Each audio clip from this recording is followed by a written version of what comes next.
Hey, thanks for stopping by. This is Sam from Backstage Audio. And in today's video, I'm going to be covering the features of the Pioneer DDJ SB2 controller. Now, this controller is meant for beginner DJs. If you are a beginner DJ, this is the controller to purchase. So now, without further ado, I'm going to show you the cool features that this device has to offer.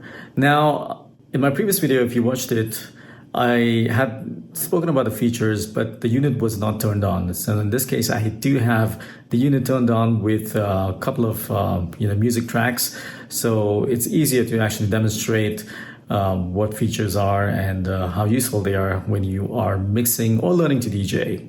So let's go and check it out, folks. And I promise you, it is a really cool controller, and it also has a portability factor, so you can take it wherever you wanna. So let's go and check it out. Okay, folks, so what I have with me here is the Pioneer DDJ SB2 controller. And this is a beginner DJ controller. It's amazing for beginner DJs. You can learn a lot from this controller. Also with me, I have this controller connected to Serato DJ on the laptop. I have two tracks, and these two tracks are just preloaded.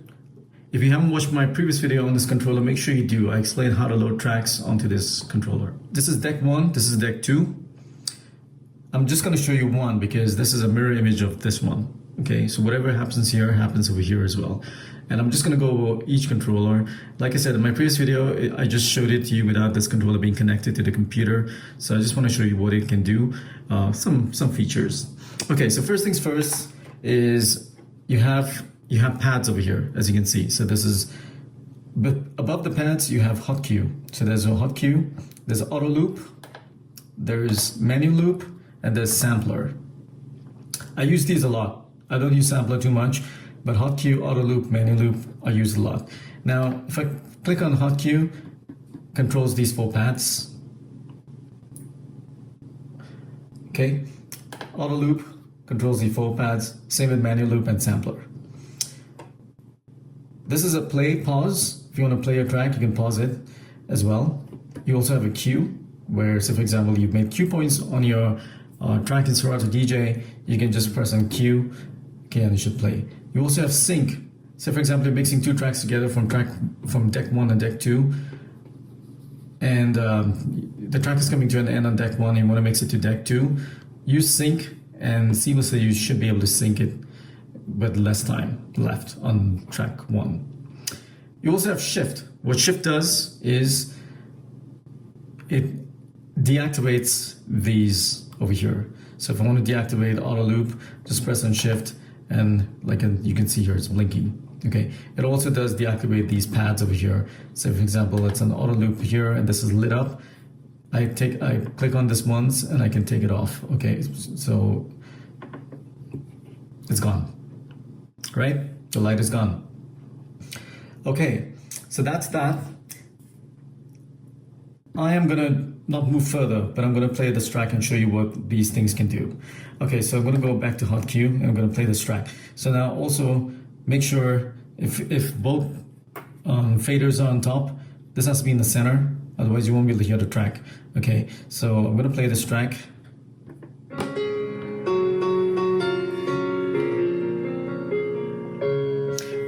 When I press on hot cue, I'm going to select a point. Okay, so now that's selected. As you can see, the red section there, that's where the track is. Okay, that little hot cue point. If I press on the controller, the hot cue, the white cursor is going to go back to where the red is pointing. There you go, it's gone back. I pressed it once and it's gone back right there. I want to press it again, and it's gone back there. And just so you know, so when you do hot cue, you can create as many cue points on that track. Say for example, those could be your favorite cue points. If you want to just switch from one point of the track to the other, just press on the hot cue and then you should be able to. Okay, the next one is auto loop, which is highlighted over here. It's kind of lit up. So I'm going to press on the in at a particular section. You see that? Auto loop. It's looping. It's going to increase all the way till here.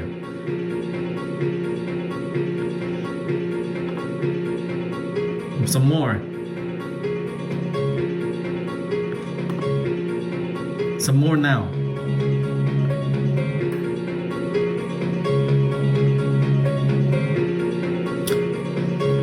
I want to show you menu loop. Menu loop, instead of auto loop, you can set it as per your preference. If you wanted something longer or shorter, it's manual. Okay, that's why the name menu loop. So if I'm going to go here, let's try menu loop now. So I'm going to go to play.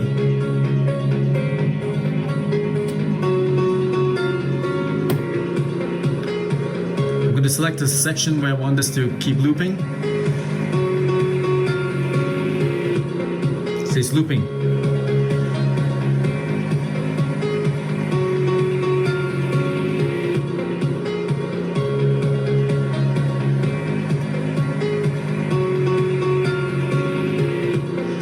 And now this is really ideal if you're making an announcement or you're just trying to introduce the next track to the crowd by speaking on your microphone.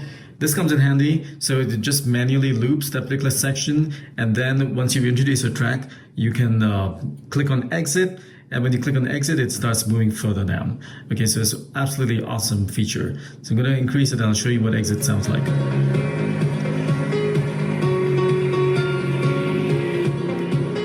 So pressing exit now, it won't loop.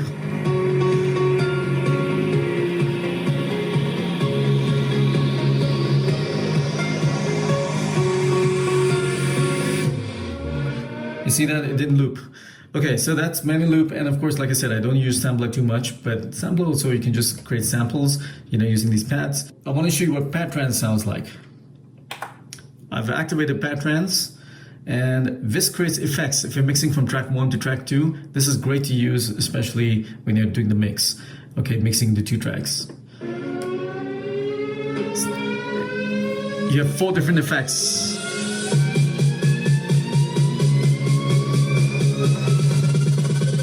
Hear that?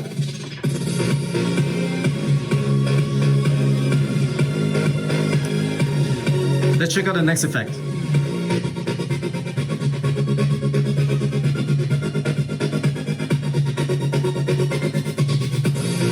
Let's check out the next effect.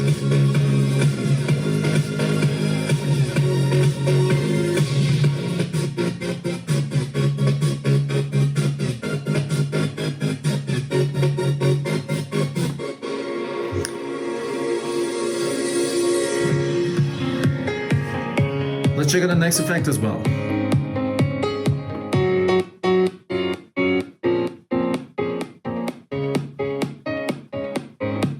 So it kind of gives you so what this does is it basically opens up a gate.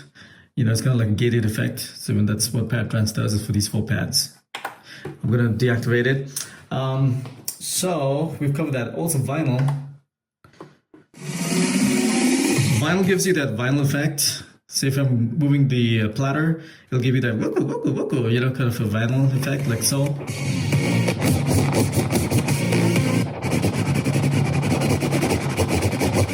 If I deactivate it, I won't get that effect. I'll just get a kind of like a tempo kind of range. You see that? It's changing the kind of like the pitch.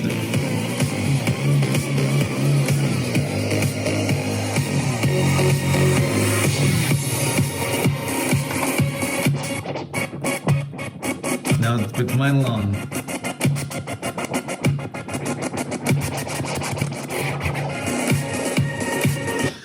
Okay, also this has in Serato DJ you can add 4 decks. So this also has the feature, so if I turn on deck 3, and of course over here at the bottom you have deck 4, you can turn these on and you'll be able to see there, it has put in deck 3 and deck 4 where there are no tracks loaded, because most DJs, especially beginner DJs, would just use 2 decks. Okay, so I'm going to deactivate those 2 decks. Also, we have a feature which is FX1, and then for deck 2 you have FX2. There's 1, 2, 3. This is basically like a wet-dry filter. I'm not sure if you can see it. Yeah, so it's actually a wet wet drive filter. And you can load effects like echo, reverb, delay using Serato DJ onto this one. So if you go to FX on Serato DJ, you should be able to, it tells you right here on the software, okay, as to which one it is. So the first one is, I can switch it off to, let's do maybe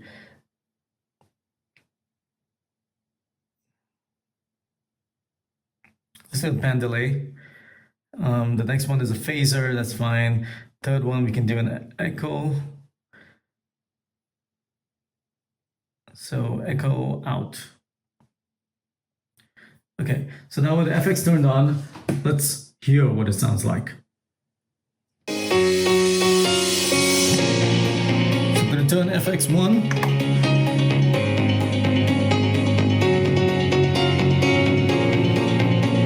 You can't really hear it that much, but let's do I believe it's phaser.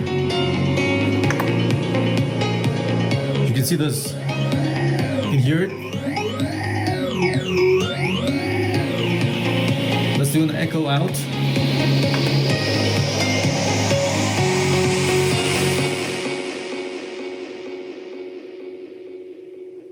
Okay, I'm going to show you what it looks like as well when I'm doing the effects on. You'll see those knobs moving automatically when I'm turning them, okay? So I'm doing FX1. See FX1 moving.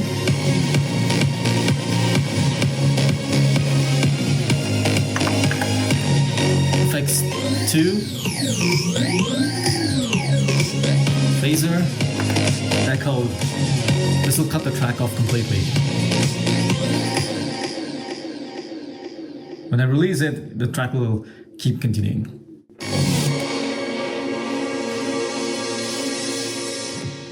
The next thing I want to cover is, of course, you know, this is the fader from left to right, and then you have the track 1 as in deck 1, deck 2.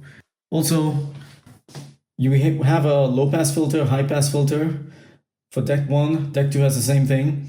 We have a low, we have a mid EQ, and we have a high EQ. Okay, so this is deck 1, deck 2, same thing. This whole section is the same. We have also a trim. So for example, I want to make the track softer, or I want to mix the track 1 with track 2, and I want more of track 1 to be heard when I'm mixing it. I'll increase the trim. Or even if the volume of the song is low, I'll increase the trims, for example, like so. So you see it decreases the volume of the track. Or you can increase the volume of the track. Okay, and on the top over here, we have a browse. So when you're using Serato DJ, you can just click on, whatever track you want to browse through, it will browse, okay? And then if you select track number 10, for example, while browsing, you can turn it clockwise or anti-clockwise, depending which track it is. And then to load a track into Serato DJ, you just have to press on the left one to load it on deck 1, and the right one to load it on deck 2. There are 2 arrows pointing left and right. Also, you must have noticed a channel level. You can see this pointing all the way to the top here. So it tells you, I'm just gonna decrease the volume. It tells you how loud the track is, okay, whether you're clipping or, you know, you need to decrease it. If I decrease the trim, you'll see this LEDs are fewer. No matter how loud how much I put the fader up, okay? You see it's going down, okay, because I'm decreasing the trim. If I increase the trim, so now you can see this track is on, it's kind of like nearly peaking. If I increase it more, it's peaking, it's steady. You don't want it that way. You just want it to be, you know, just perfect, okay, where it's kind of blinking off and on. Also Q, if you want to listen to, if you have headphones and you want to listen to the track on track B, always bring the fader down, and you can listen to, bring this in the middle too, and then you can play the cue for the next track, okay, track 2. So you hear it on the headphones, and you should be able to mix. Okay, so that's what cue is, and then once you mix it, of course, you can turn it off and on, depending.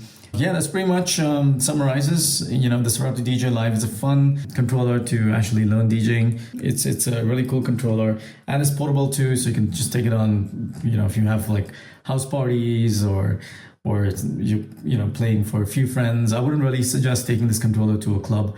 Obviously, the club would have their own equipment, but don't bring this to the club. It's not even good for practicing and stuff. All right, that wraps it up. So I hope you found that video useful. If you did, please subscribe to my channel. Subscribe, like, share, comment. It really helps this channel out. So until next time, you take care, and I hope to speak to you in my upcoming video. Bye for now.